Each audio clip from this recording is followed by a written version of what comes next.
નવી જંત્રી સામે મળી 11,000થી વધુ વાંધા અરજી। શહેરી વિસ્તારમાંથી 5400 વાંધા અરજી મળી હોવાનું ઋષિકેશ પટેલે જણાવ્યું છે। તો સામે ગ્રામીણ વિસ્તારમાંથી 5600 વાંધા અરજી મળી। આગામી 20 દિવસમાં જિલ્લા કક્ષાએ સમીક્ષા થશે। વેલ્યુ ઝોન મુજબ કમિટી સ્થાનિક કક્ષાએ રિપોર્ટ મોકલશે।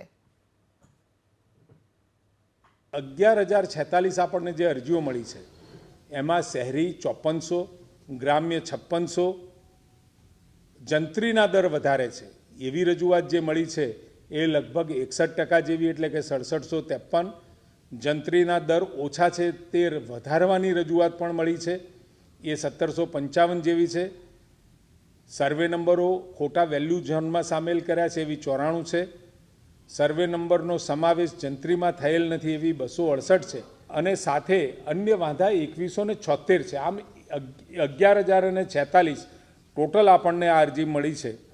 અને આ તમામે તમામ જે વાંધા સૂચનો આપણને મળ્યા છે જિલ્લા લેવલે એની સ્ક્રુટિની થયા પછી એમાં વૈજ્ઞાનિક રીતે જે અભિગમથી, જે બાઇકસેગના માધ્યમથી અને જે વેલ્યુ ઝોન બનાવ્યા છે એના પ્રમાણે ત્યાંની જે કમિટી છે એ કમિટી એ આખો એમાં પોતાના સલાહ સૂચનો સાથે એ રાજ્ય કક્ષાએ મોકલશે, અને રાજ્ય કક્ષાએ આખરી થયેથી આ એની જાહેરાત કરવામાં